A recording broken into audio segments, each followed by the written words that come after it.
शिवपुराण श्री रुद्र संहिता पंचम खंड 35वां अध्याय। शंखचूड़ के दूत और शिवजी की वार्ता।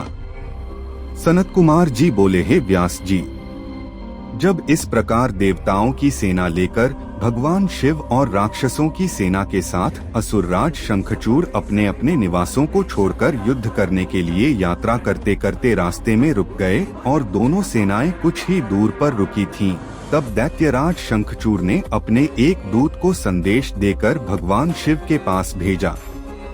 दैत्यराज शंखचूड़ का वह दूत भगवान शिव के पास पहुंचा और बोला, हे शिव, मैं दैत्यराज शंखचूड़ का दूत हूं और उनका संदेश लेकर आपके पास आया हूं।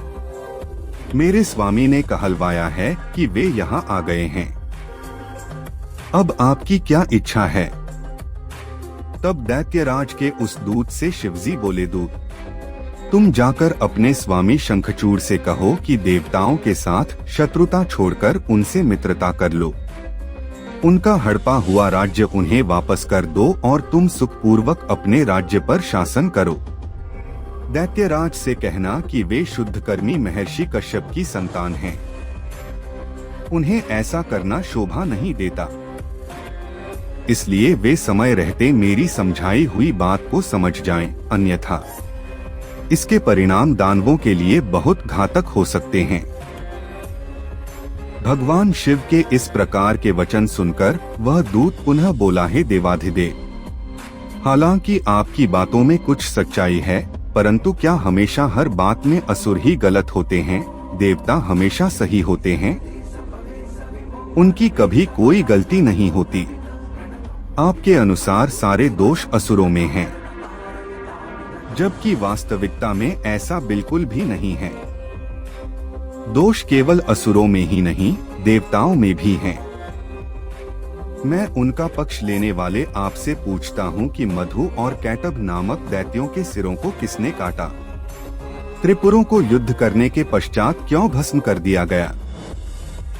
आप सदा से ही देवताओं और दानवों में पक्षपात करते आए हैं।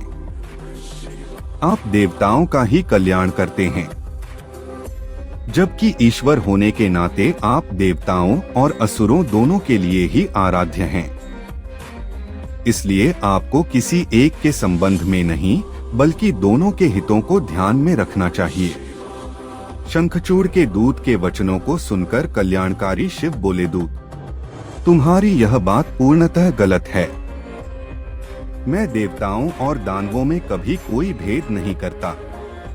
मैं तो सदा से ही अपने भक्तों के अधीन हूँ। मैं सदैव अपने भक्तों का कल्याण करता हूँ और उनके अभीष्ट कार्यों की सिद्धि करता हूँ। मुझे देवताओं पर आए संकट को दूर करना है, इसलिए मुझे असुरों से युद्ध करना ही होगा। तुम जाकर इस बात को असुरराज शंखचूड़ को बता दो। यह कहकर भगवान शिव चुप हो गए और वह दूत अपने स्वामी शंखचूड़ के पास चला गया।